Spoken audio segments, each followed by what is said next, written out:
বুলবুল ভাই যেদিন এই যে ভারপ্রাপ্ত সভাপতি, আমি বলি ভারপ্রাপ্ত সভাপতি হিসাবে বিসিবিতে আসার সিদ্ধান্ত নিলেন, সেদিনই আমার প্রথম এই আশঙ্কাটা তৈরি হয়েছিল যে বুলবুল ভাই গায়ে কাদা লাগানোটা এড়াতে পারবেন না। যতই বুলবুল ভাই চেষ্টা করুন যে একটা ফ্রেশ ইমেজ নিয়ে থাকবেন, তিনি আসলে এই কথা বিনিময়ের মধ্যে যাবেন না, কথা চালাচালির মধ্যে যাবেন না, শেষ পর্যন্ত তার গায়ে কাদা লাগবে। সেই কাদা কতটা তার নিজের দোষে লাগবে, কতটা লাগানো হবে, সেসব বিতর্ক আমি খুব একটা করতে চাই না। কিন্তু বুলবুল ভাই তার ক্যারিয়ারের সবচেয়ে ব্লান্ডার ডিসিশনটা ওই দিন নিয়েছিলেন, যেদিন উনি এই রাষ্ট্রের কথায় প্রেসিডেন্ট হতে রাজি হয়েছিলেন। আমি আবারও বলি, বোর্ড প্রেসিডেন্ট হতে রাজি হয়েছিলেন। তারপরেও যেভাবে অল্প সময়ের মধ্যে চলে যেতে চাইছিলেন, ইট ওয়াজ ওকে। কিন্তু শেষ পর্যন্ত নিজেকে নিয়ন্ত্রণ করতে পারলেন না, এই কাদার সাগরে নেমে পড়লেন।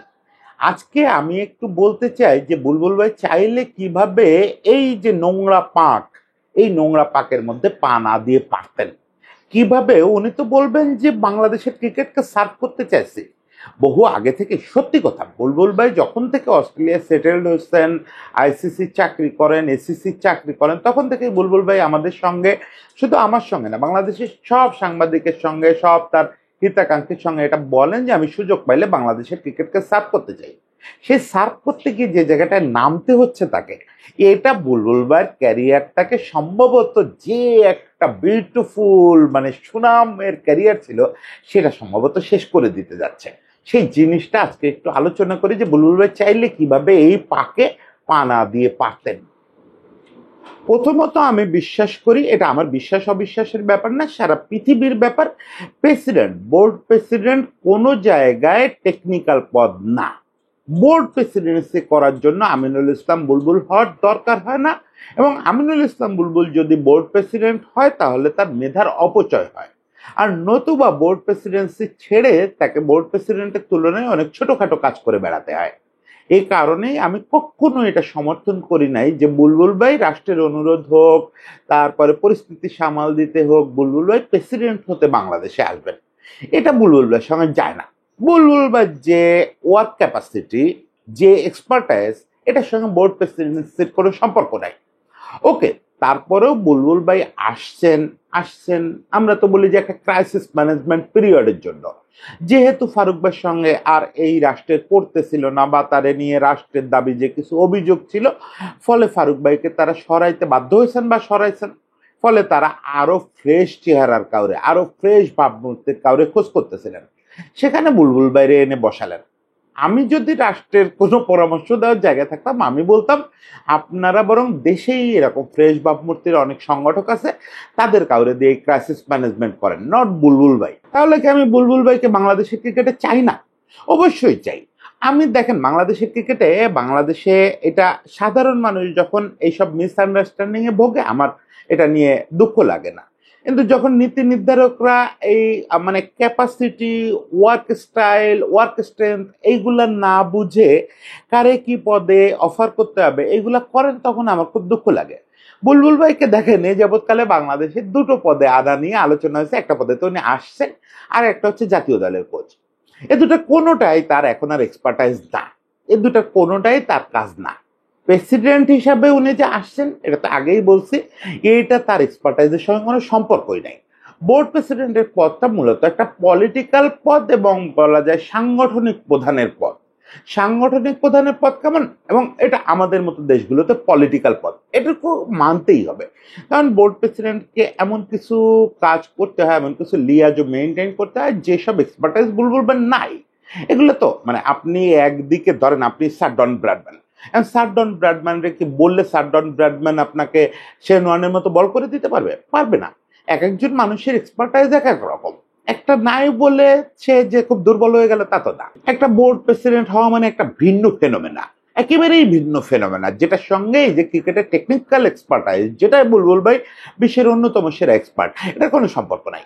একজন বোর্ড প্রেসিডেন্টকে মূলত ক্রীড়া মন্ত্রী থেকে শুরু করে প্রধানমন্ত্রী, আমি ধরে নিচ্ছি রাজনৈতিক সরকারের সময় বা এখনকার কথা যদি বলেন, প্রধান উপদেষ্টা, ক্রীড়া উপদেষ্টা, সেনা প্রধান, মানে বিভিন্ন সামরিক বাহিনীর প্রধান, বিভিন্ন বেসামরিক যে আইন শৃঙ্খলা রক্ষাকারী বাহিনী আছেন তাদের প্রধান, তাদের ওখানকার যে ডিউটি প্রাপ্ত যে কর্মকর্তারা আছেন তাদের সঙ্গে, এদের সবার সঙ্গে লিয়াজো মেনটেন করা একটা বড় কাজ। আরেকটা বড় কাজ ইন্টারন্যাশনাল লিয়াজো মেনটেন করা, মানে মোটমাট তার কাজটা মোটেও ক্রিকেট রিলেটেড না, তার কাজটা মোটেও ক্রিকেট রিলেটেড না, তার ওটা ভাবারই সুযোগ নাই যে আসলে আমার ক্রিকেট কাঠামোতে কি হতে যাচ্ছে। এখন এইটা ভাবার লোককে, সেটা একটু পরে বলতেছি। আগে বলি যে তাকে যে কোচ হিসাবে আনতে চাওয়া হয়েছিল ওটা ছিল তাকে ছোট করা, আর তাকে যে বোর্ড প্রেসিডেন্ট হিসাবে আনতে চাওয়া হলো এটা হচ্ছে তার এক্সপার্টাইজের একেবারে অপব্যবহার, একেবারে অপব্যবহার। এখন বুলবুল ভাই যখন আসলেন তারপরেও আমরা এটা মেনে নিলাম যে ওই যে ক্রাইসিস ম্যানেজমেন্টে আসছেন, উনি বলছেন একটা টি-20 ইনিংস খেলবেন, ওই জায়গাটায় একটা ভরসা আমরা করলাম যে বোর্ড প্রেসিডেন্টের তো বাংলাদেশের মতো দেশগুলোতে কিছু নীতি নির্ধারণী ডিসিশন নিয়ে ফেলার অধিকার আছে যেগুলো আসলে সহজে বদলানো যায় না। তো সেই জায়গাটায় আমাদের মূলত ইয়ে ছিল যে বুলবুল ভাই যেহেতু টি-20 ইনিংস খেলতে চাচ্ছেন মানে অক্টোবর পর্যন্ত, এই অক্টোবরের মধ্যে বুলবুল ভাই যদি ফার্স্ট ক্লাস ক্রিকেট কাঠামো, আমাদের ইনফ্রাস্ট্রাকচার এবং আমাদের অন্যান্য সুযোগ সুবিধা এগুলোর যদি একটা বিকেন্দ্রীকরণ, ক্রিকেট বিকেন্দ্রীকরণ মানে বিভাগীয় ক্রিকেট সংস্থাগুলারে অ্যাক্টিভ করা, এগুলো যদি করে যান তাহলে পরে কেউ এসে এগুলো বন্ধ করবে না। সো টি-20 ইনিংস খেলুক, এই 2-3 মাসের মধ্যে খেলে সে তার জায়গায় চলে যাক। নতুবা কি পদে তাকে চাই, ওই যে বারবার বলতেছি যে ওইটা একটু পরে বলতেছি যে তাকে কি পদে দরকার, তাকে কি পদে হইলে আমরা সবচেয়ে উপকৃত হব, এইটাই আমাদের জন্য খুব ভালো ছিল যে বুলবুল ভাই ওইটুকু শেষ করে আইসিসিতে যাক বা আপাতত 1 মাস রেস্ট নিক, তারপরে আমরা আলোচনায় আসি বুলবুল ভাইকে কি পদে দরকার। কিন্তু বুলবুল ভাই কি বলবো লোভে পড়লেন বা কি বলবো স্বপ্নটা তার হিসাবের বাইরে চলে গেল, যাই হোক যে কারণেই হোক বুলবুল ভাই সিদ্ধান্ত নিলেন বোর্ড প্রেসিডেন্ট নির্বাচন করবেন। প্রথমে বললেন উনি নির্বাচন করবেন না, যদি বোর্ড চায়, ক্রিকেট ফ্রাটার্নিটি চায় এবং রাষ্ট্র চায় যে বিনা প্রতিদ্বন্দ্বিতায় ওনাকে এনে ডিরেক্টর করে বিনা প্রতিদ্বন্দ্বিতায় বোর্ড প্রেসিডেন্ট করা হবে, উনি কাজ চালাতে রাজি আছেন। শেষ পর্যন্ত সেখানেও স্থির থাকতে পারলেন না, বোর্ডের রাজনীতিতেই নেমে পড়লেন, একেবারে রাজনীতিতেই নেমে পড়লেন। এখন উনি নির্বাচন করতেছেন, যেহেতু উনি নির্বাচন করতেছেন আমি জানি না ওনার কোনো প্যানেল হচ্ছে কিনা, এখনো পর্যন্ত এটা পরিষ্কার না। ওনার বিপক্ষে তো সুস্পষ্ট একটা প্যানেল হয়ে গেছে, বিশেষ করে আলী আসগর লবি আমাদের সাবেক বোর্ড প্রেসিডেন্ট, উনি প্রত্যক্ষভাবে বলে দিচ্ছেন যে বিএনপির যে ক্রীড়া সংগঠকদের সমর্থন এটা তামিম ইকবালের জন্য থাকবে। এছাড়া ক্লাবগুলো প্রকাশ্যে তামিমের পক্ষেই অবস্থান নিচ্ছে, তামিম বিএনপির বিভিন্ন সভায় যাচ্ছেন, মানে তামিম পরিষ্কার একটা প্যানেলের প্রতিনিধিত্ব করতেছেন। এখন মুশকিলটা যেটা হচ্ছে যে যখন বুলবুল ভাই এই রাজনৈতিক ইয়েতে নির্বাচনে নামলেন, এটা রাজনৈতিক নির্বাচনই, তখন বুলবুল ভাইকে তো এগুলো সামলাতেই হবে। বুলবুল ভাইয়ের এর জন্য সর্বোচ্চ প্রস্তুতি দরকার ছিল, যেটা আমি বলছি যে এক্সপার্টাইজ তার নাই। ধরেন কালকে একটা নিউজ হয়েছে বুলবুল ভাই কিছু চিঠি ইস্যু করছে যেখানে সিইও সই করার কথা সেটা না করে সে করছে। এখন এটাকে বুলবুল ভাইয়ের জায়গায় আমি বুলবুল ভাই চেয়ারে বসে যদি ভাবি, বুলবুল ভাই দেখছে যে খুব সামান্য ব্যাপার, হয়তো সিইও কোনো কারণে অ্যাভেলেবেল নাই বা কিছু, এটা একজন সই করলেই হয়েছে না, একজন সই করলেই হয়েছে, এটা যখন আপনি পলিটিক্সে নেমে পড়বেন তখন আর এই ব্যাপারটা থাকবে না, তখন এই সামান্য ত্রুটি আপনার এগেনস্টে বিরাট হয়ে দাঁড়াবে, কারণ আপনি তো গঠনতন্ত্র লঙ্ঘন করছেন। আমি জানি না এটাতে গঠনতন্ত্র লঙ্ঘন হয়েছে কিনা, কিন্তু রিপোর্টটা দেখলাম যে গঠনতন্ত্র লঙ্ঘন হয়েছে। এরকম বহু বিষয় আগামী বেশ কিছুদিন আসবে এবং আসা শুরু করছে। অলরেডি বলা হচ্ছে যে আপনি বিভিন্ন জায়গায় কাউন্সিলর চেঞ্জ করার জন্য, মানে আপনার পক্ষে ভোট আসে এরকম ভাবে কাউন্সিলর সাজানোর জন্য বিভিন্ন অনিয়ম করতেছেন, বারবার কাউন্সিলর ফর্ম জমা দেওয়ার ডেট পিছাচ্ছেন, নির্বাচন কমিশন গঠন হয়ে যাওয়ার পরেও নির্বাচন কমিশনকে কাজ করতে না দিয়ে নিজেই এসব সিদ্ধান্ত নিচ্ছেন। এর কতটা সত্যি কতটা মিথ্যা আমি জানি না, কিন্তু এটুকু জানি যে এটা হওয়ারই ছিল। আপনি যদি এর কিছু করেও থাকেন তাও এগুলো কথা হবে, না করে থাকলেও কথা হবে।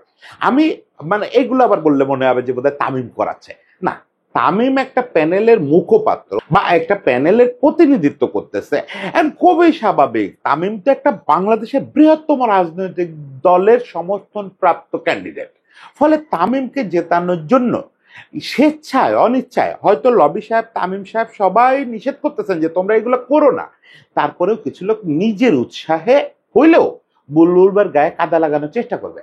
হয়তো তামিম তাদের ফোন দিয়ে বলতেছে আপনারা এগুলো কি করতেছেন, বুলবুল ভাই আমার খুব প্রিয় বড় ভাই, এইভাবে তো আমি জেতার জন্য আসি নাই। কিন্তু তামিমের কথাও এটা থামবে না। এই যে এমন একটা জিনিস, এটা হচ্ছে ওই যে বলে না স্নোবল রোলিং এর মতো একটা ব্যাপার, পলিটিক্যাল নির্বাচন হচ্ছে ওই রকম। আপনি শীর্ষে যদি পৃথিবীর সবচেয়ে সাধু ব্যক্তিদের, সবচেয়ে ফ্রেশ ব্যক্তিদের বসায় দেন তামিম বুলবুল ভাইয়ের মতো মানুষের, তারাই ওটা ঠেকাতে পারবে না। কারণ এখানে অটো একটা মেকানিজম আছে, যে মেকানিজম পরস্পরের গায়ে কাদা ছুড়বে। সেই মেকানিজমের মধ্যে বুলবুল ভাই যাওয়ার কোনো দরকার ছিল না। বুলবুল ভাই যাওয়ার কখনো ইচ্ছা পোষণের আগে করেন নাই। বুলবুল ভাই নিজের কথা থেকে বারবার সরে গিয়ে শেষ পর্যন্ত এখানে পা রাখছেন। ফলে বুলবুল ভাইকে এখন কাদাটা হজম করতে হচ্ছে। এই যে নোংরা তার দিকে ছোড়া হচ্ছে, এই যে নিউজগুলো হচ্ছে, যদি বুলবুল ভাই এগুলো করে থাকেন তাহলে তো আমি আসলে বলতে চাই যে বুলবুল ভাইয়ের আসলে এই অধঃপতনটাও কল্পনা করি নাই। সেটা এখনই বলতে চাই না, কারণ আমি নিশ্চিত না যে বুলবুল ভাই এগুলো করছেন কিনা। আমি আপাতত ধরে নিচ্ছি যে এগুলো সবই নির্বাচনী প্রচারণার অংশ হিসাবে, নির্বাচনী কর্মকাণ্ডের অংশ হিসাবে সামনে আনা হচ্ছে। মানে নির্বাচনের অংশ হিসাবে বুলবুল ভাই কাদায় পড়তেছেন। এখন এই কাদায় আপনি পড়লেন কেন? এই কাদায় কেন পড়লেন রে ভাই? ওই যে যে কথাটা বারবার বলছি, একটু পরে বলতেছি একটু পরে বলতেছি, সেটা এখন বলি। আপনার ক্রিকেটকে সার্ভ করার কি, বাংলাদেশের ক্রিকেটকে সার্ভ করার কি প্রেসিডেন্ট হওয়া বা কোচ হওয়া এইটা একমাত্র পথ ছিল, বা কোনো এটা পথ, এটা আপনার এক্সপার্টাইজ? আপনি তো ক্রিকেট বোর্ডে এই পদে আসবেন না। আপনার ক্রিকেট বোর্ডে আসতে হতো যিনি আর কি ক্রিকেট বোর্ডের নীতি নির্ধারক হবেন, এরকম একটা পদে। এখন ক্রিকেট বোর্ডের নীতি নির্ধারক কে? আমাদের দেশে প্র্যাকটিসটা ধরেন নানা কারণে গত বছর 20 ধরে বন্ধ আছে। একসময় ছিল আমাদের দেশেও সিইও ছিল, প্রচন্ড পাওয়ারফুল সিইও, যিনি বোর্ড প্রেসিডেন্টের সঙ্গে তর্ক করার ক্ষমতা রাখতেন। এরকম সব সিইও ছিল, ইভেন বিদেশ থেকেও আমরা সিইও আনছি। তো যাই হোক, সেই যুগ তো বাগে খাইছে। এখন আমাদের সিইও যিনি আছেন অত্যন্ত ভালো মানুষ, অত্যন্ত ভালো মানুষ, এবং রীতিমতো উপন্যাসের মতো করে উঠে আসছেন জীবনে। কিন্তু উনি আসলে ওই স্কিলওয়ালা সিইও না, ওই গার্ডসওয়ালা সিইও না যে বোর্ড প্রেসিডেন্টকে বলবেন যে এই ফাইল আমি সই করব না, বা বোর্ড প্রেসিডেন্টকে বলবেন যে ইট শুড বি ডান, ওইভাবে কথা বলবেন। উনি নীতি নির্ধারক হয়ে উঠবেন, এরকম সিইও উনি না। ফলে আমাদের এখানে আসলে বুলবুল ভাইকে দরকার ছিল সিইও হিসেবে। বোর্ড প্রেসিডেন্ট যে খুশি সে হোক না, আপনি লবি ভাই হোক, মাহবুব ভাই হোক, বা সবচেয়ে ভালো হতো, যেটা আইডিয়াল সিচুয়েশন হতো, সেটা হচ্ছে আশরাফুল ভাইকে বোর্ড প্রেসিডেন্ট করা। আজকে আশরাফুল ভাই তো মূলত মহাবাডান লবির লোক, মানে বিএনপির একটা সমর্থন ওনার প্রতি অবশ্যই থাকতো। আশরাফুল ভাইয়ের মতো প্রাজ্ঞ মানুষ, শ্রদ্ধেয় মানুষ, উনি যতই আওয়ামী আমলে ওনার বিকাশটা হোক, ওনার সঙ্গে ওই ঘরানার ভালো সম্পর্ক আছে। ফলে ওনাকে যখন সামনে এনে কেউ প্রেজেন্ট করতো যে আশরাফুল ভাই তোমাদের প্যানেল থেকে নির্বাচন করতে চায়, আমার ধারণা লবি ভাই, মাহবুব ভাই সবাই ওনাকে সাপোর্ট দিত। যদি না দিত নাই, তাহলে লবি ভাইরেই বলতেন সবাই মিলে যে লবি ভাই প্রেসিডেন্ট হোক, বুলবুল ভাইকে সিইও হিসাবে নিয়োগ দেওয়া হোক। এটা একটা ভালো সমাধান হতে পারত। এছাড়াও বিএনপিপন্থী সংগঠক, ক্রীড়া সংগঠক, সিনিয়র ক্রীড়া সংগঠক তো শেষ হয়ে যায় নাই যে এই প্রেসিডেন্ট হওয়ার মতো। আমি বলি সিনিয়রও বাদ দেন, তামিমকেই প্রেসিডেন্ট হতে দেন। তামিম ভিশনারি মানুষ, তামিমকে প্রেসিডেন্ট হতে দেন। আপনি সিইও হিসাবে জয়েন করেন। সিইওটাকে প্রেসিডেন্টের আন্ডারে ভাবেন কেন? আপনি তো আইসিসিতে চাকরি করে আসেন, আপনি তো জানেন যে সিইও আর প্রেসিডেন্ট কেউ কারো আন্ডারে না। দুইটা খুব প্যারালাল পদ, একটা আরেকটারে কমপ্লিমেন্ট করে, একটা আরেকটারে কোনোভাবেই চ্যালেঞ্জ করে না। ফলে তামিম অনায়াসে বোর্ড প্রেসিডেন্ট হতে পারতো বিনা প্রতিদ্বন্দ্বিতে, আপনি সিইও হিসেবে জয়েন করতে পারতেন, যেটা আমাদের আরো একটা প্রশ্ন থেকে মুক্তি দিত। আজকে যে আপনি বোর্ড প্রেসিডেন্ট হচ্ছেন, অনেকেই জিজ্ঞেস করতে চাচ্ছে যে আপনি আইসিসিতে 10-12 লাখ টাকা বেতনে চাকরি করতেন, এখন আপনি বিনা বেতনে আগামী 4 বছর বোর্ড প্রেসিডেন্সি কিভাবে করবেন? আপনি এই টাকার অভাবটা কিভাবে মেটাবেন? ঢাকায় আপনি কিভাবে চলবেন? খুবই স্বাভাবিক, এসব প্রশ্নের উত্তর তো আর দিতেই হবে। যখন আপনি নির্বাচনী মাঠে নামছেন, তখন তো এইসব মানে দৃশ্যত অস্বস্তিকর প্রশ্ন। আমি সুযোগ পেয়েও যেসব প্রশ্ন করিনি, কারণ আমার কাছে মনে হয়েছে যে এটা ঠিক করার মতো প্রশ্ন না। ওনার লাইফ উনি কিভাবে চালাবেন এটা ওনার ব্যাপার, ওনার তো সঞ্চিত অর্থ থাকতেও পারে, এতকাল এত বড় পদে চাকরি করছেন। কিন্তু এখন তো এই প্রশ্নের উত্তর লোকেরা চাইবে আপনার কাছে, যে আপনি কেন বিনা বেতনের এই পদে থাকবেন, তাহলে আপনি কিভাবে চলবেন। খুব স্বাভাবিক। কিন্তু আপনি যখন আইসিসি সিইও হিসাবে আসতেন, 12 লাখ না হোক 6 লাখ টাকার বেতনে আসতেন, তাও তো আপনার একটা স্ট্যান্ডার্ড লাইফ আপনি লিভ করতে পারতেন, জোর গলায় বলতে পারতেন আমি বিসিবির টাকাই চলি। তাহলে কি হতো, আপনি আসলে ডিসিশন মেকার হতেন। এবং কি অসাধারণ একটা জুটি হতো, তামিমের মতো একটা স্বপ্নবাদ ছেলে প্রেসিডেন্ট হতো, আপনি সিইও হতেন। আমাদের বোর্ডে যে সো কল্ড পলিটিক্স করা, ক্রিকেট পলিটিক্স করার লোক, এরা ঠাঁই পেত না। এরা ঠাঁই পেত না, এদের কাজই হতো শুধু বোর্ড মিটিং এ বসে তামিম এবং আপনার যে বিউটিফুল সব পরিকল্পনা এগুলাতে সই করা। এই সঙ্গে বুলবুল ভাইকে মনে রাখতে হবে তিনি যে, আবার বলি, নোংরায় পা দিচ্ছেন বা সাদা শার্টে অলরেডি তার যে পরিমাণে নোংরা লাগায় ফেলছেন, এটা কয়দিনের জন্য? বুলবুল ভাই কি সত্যি বিশ্বাস করেন যে বুলবুল ভাই এই নির্বাচনে, যদি অক্টোবরের নির্বাচন হয়, আমি কেমন যেন গন্ধ পাচ্ছি যে অক্টোবরের নির্বাচন সাসপেন্ড হয়ে যেতে পারে, যদি নির্বাচন হয় এই নির্বাচনে জিতে উনি 4 বছর প্রেসিডেন্সি করবেন, এরকম একটা অলিক স্বর্গে বুলবুল ভাই বসবাস করতেছেন?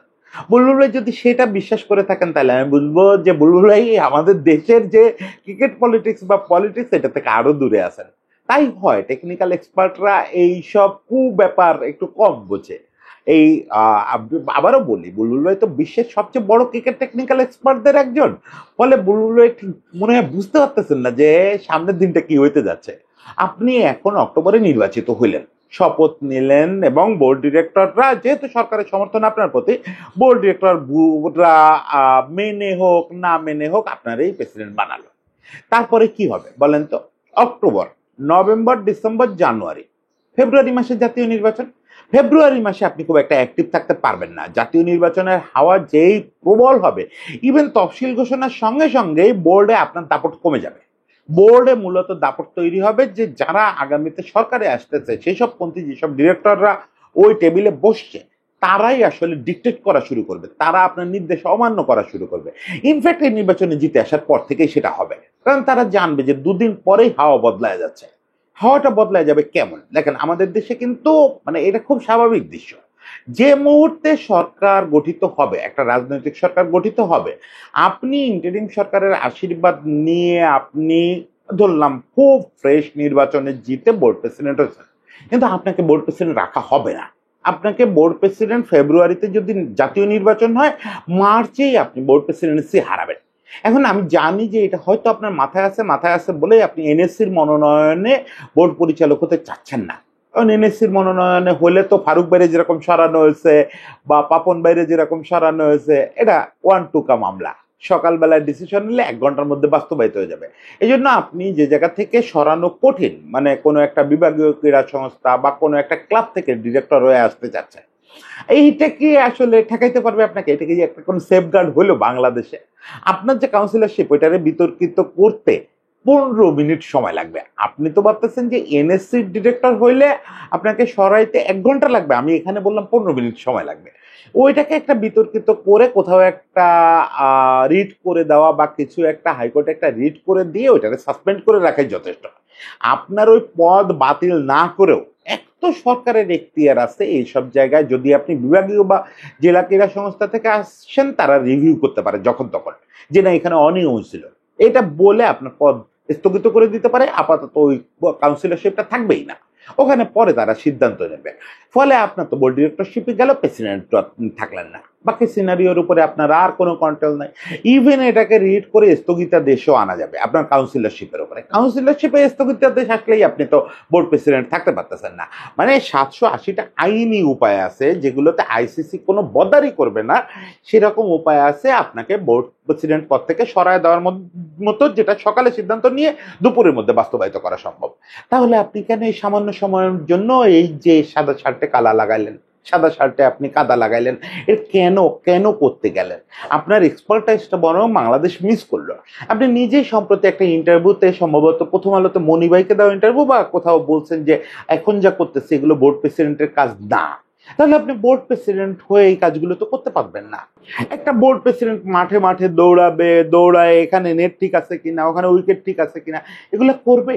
এগুলো তো করার কথা আসলে ক্রিকেট ডিরেক্টর বলে একজন পদ থাকে, যেটা ওই বোর্ড ডিরেক্টর না। এটা পৃথিবীর বিভিন্ন দেশে থাকে।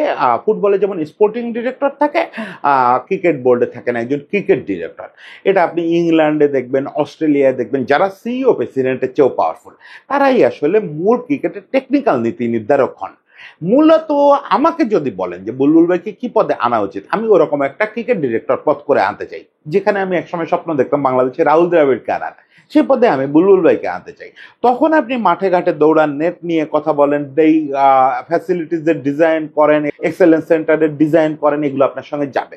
আপনি বোর্ড প্রেসিডেন্ট হয়ে এগুলো না পারবেন করতে, আসে বোর্ড প্রেসিডেন্সিও ধরে রাখতে পারবেন না 6 মাস পরে, তাহলে অযথায় কাদায় কেন পা দিলেন? মাঝখান থেকে কি হলো, এই যে তামিম, সুজন ভাই, আপনি, আপনাদের সবার প্রতি তো আমাদের মানে এই যত সাবেক ক্রিকেটার সবার প্রতি তো আমাদের প্রচন্ড ভালোবাসা এবং প্রচন্ড শ্রদ্ধা। আপনি বলতে পারেন সুজনের প্রতি কেন শ্রদ্ধা? দেখেন, সুজন ভাই জীবনে হাজারটা বিতর্ক আছে। সুজন ভাই তখনকার ক্ষমতাসীন গোষ্ঠীর কাছ থেকে সুবিধাপ্রাপ্ত ছিল, বেনিফিশিয়ারি ছিল, একগাদা ক্লাবের ডিরেক্টর ছিল। কিন্তু সুজন ভাই বাংলাদেশের ক্রিকেটে যা দিছে তা খুব কম লোক দিতে পারছে। যত ক্রিকেটার, এই যে আজকে যে ন্যাশনাল টিমটা দেখতেছেন, এই বাচ্চাদের বেশিরভাগ এই জায়গাতে ওই জায়গাতে ধরে আনে সুজন ভাই ক্রিকেটে ঢুকাইছে। সুজন ভাই বাংলাদেশের ক্রিকেটার তৈরিতে যে ভূমিকা রাখছে তা বাংলাদেশে কেউ রাখে নাই। ফলে সব দুর্নাম আমি তার ভুলে যাই। যে মুহূর্তে সুজন ভাইয়ের নামটা আমার সামনে আসে, আমি বলি যে চাচা সব অপরাধ মাপ, কারণ চাচা বাংলাদেশের ক্রিকেটে এই দিচ্ছে। আর বাকিরা তো ফ্রেশ ভাবমূর্তির মানুষ। এই তামিম বা আপনারা তামিমের ছবিটা দেখতেছিলাম যে আপনারা হেঁটে বের হয়ে আসতেছেন বিসিবির ওখান থেকে, কি সুন্দর লাগে না দেখতে? আজকে যখন দেখি সেই তামিমের সাদা শার্টে বা আপনার সাদা শার্টে একটু কাদা, ওটা আমাদের জন্য খুব কষ্টকর হয়, খুব কষ্টকর হয়। আর বুলবুলবার বিষয়টা স্পেশালি বেশি কষ্টকর হয়, কারণ কারণ আমার খুব ড্রিম ছিল যে বুলবুলবার টেকনিক্যাল যে এক্সপার্টাইজটা এইটা বাংলাদেশের ক্রিকেটকে একটা ধাপ আগায় দেবে। সেই সুযোগটা বুলবুল ভাই নিজেই নষ্ট করলেন এই নির্বাচনী চক্রে নেমে। প্রেসিডেন্ট হতে চায়। আবারও বলি, প্রেসিডেন্ট দেশকে আগায় দেওয়ার, ক্রিকেটকে আগায় দেওয়ার পদ না, ভুল একটা পদের জন্য লড়াই করতে গিয়ে কাদায় নেমে পড়লেন। যাই হোক, বুলবুল ভাইয়ের জ্ঞান, বুলবুল ভাইয়ের যে দক্ষতা, বুলবুল ভাইয়ের যে বোঝাপড়া, এগুলো আমার মতো দেবব্রতকে ওই যে আমি যেটা রসিকতা বলে ট্যাবলেট বানায় যে কোনো সময় খেয়ে ফেলার মতো যোগ্যতা তার আছে। ফলে আমি নিশ্চিত যে বুলবুল ভাই যেগুলো করতেছেন তার নিশ্চয়ই নিজস্ব কিছু ব্যাখ্যাও আছে, নিজস্ব বোঝাপড়াও আছে। আশা করি সেই বোঝাপড়াগুলোই যেন ঠিক হয়। তবে কাদাটা যত কম লাগে আপনাদের গায়ে, আপনার বা তামিমের গায়ে, তত বেশি খুশি থাকবো। এই কাদা ছোড়াছুড়ি দেখতে ভালো লাগে না। সবাই ভালো থাকবেন, সবার জন্য শুভেচ্ছা।